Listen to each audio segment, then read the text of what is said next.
Hi hello बच्चा party, कैसी है बच्चा पार्टी? बहुत बढ़िया होगी ना बच्चा पार्टी। हाँ, तो बच्चों मुझे बहुत सारे बच्चों के मैसेज आ रहे थे कि सर जो अभी पेपर हुआ है वो कैसा था। मतलब हमारा फेज वन से टफ था कि आसान था, इसका एनालिसिस करो और कुछ सवाल बता दो सर, किस किस टाइप के सवाल आए थे। तो मैं आपको पहले एक चीज बता दूं, पूरा का पूरा पेपर पीडीएफ फॉर्म में, आप डिस्क्रिप्शन में जाएंगे, वहां पे आपको एक लिंक मिलेगी, आप उस पर क्लिक करेंगे तो आप पूरे पेपर को डाउनलोड कर पाएंगे पीडीएफ फॉर्म में। ठीक है, पहली चीज तो आप पेपर को वहां से डाउनलोड कर लीजिए। अब बात करते हैं पेपर एनालिसिस की। तो बच्चों जो आज पेपर हुआ, मैं चाहता था एक्चुअली में कि ये पेपर हमारा 13 तारीख को होता, फेज वन में होता तो ज्यादा अच्छा होता। और जो ये हम बात कर रहे हैं कट ऑफ 20 से 25 नंबर बढ़ने वाला है ऑल इंडिया का, वो कट ऑफ नहीं बढ़ता क्योंकि पेपर बहुत अच्छा था हमारा। अगर हम कंपैरिजन करें फेज वन से, मतलब टफनेस के बारे में बात कर रहे हैं हम यहाँ पे, तो फेज टू जो अभी पेपर हुआ हमारा आज का बेटा, वो अच्छा पेपर था। तीनों पेपर फिजिक्स केमिस्ट्री बायो हमारे थोड़े से टफ थे जो अभी 13 तारीख को पेपर हुआ था उससे।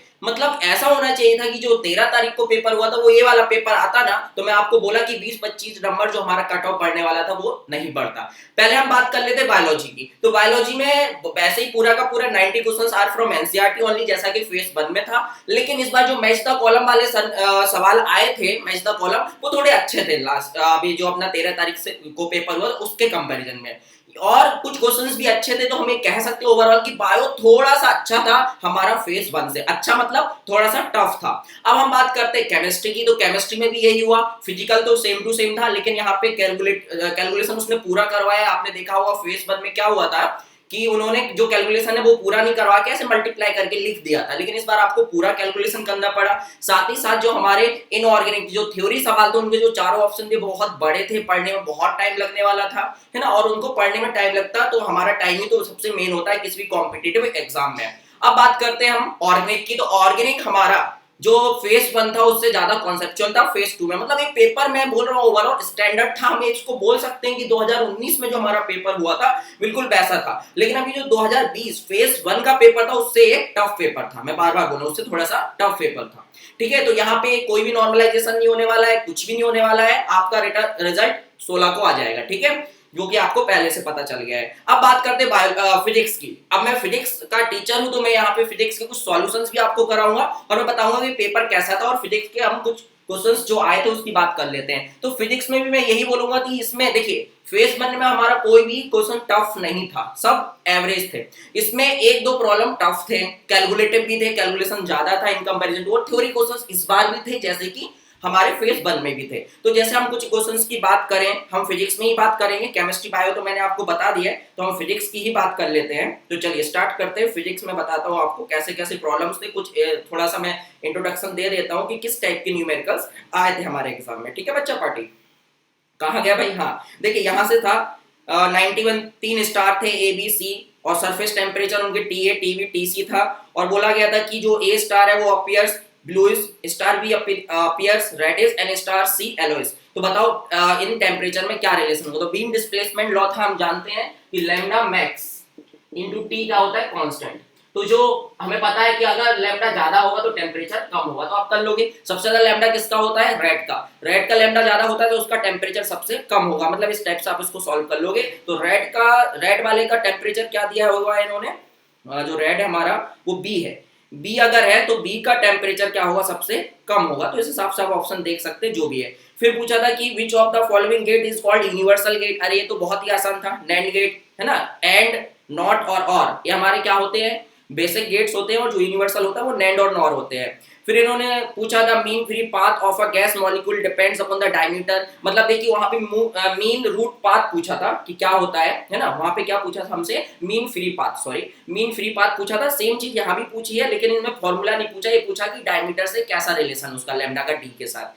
फिर उन्होंने ये बहुत ही आसान प्रॉब्लम दिया कि फ्लक्स दे दिया, फ्लक्स का फंक्शन दे दिया 5t² + 3t + 16, और पूछा कि भैया इंड्यूस्ड ईएमएफ क्या होगा t = 4 पर। तो ये तो कोई भी कर ले, अपन को क्या करना है, डिफरेंशिएट करना था एक बार और फिर t = 4 कर देना था।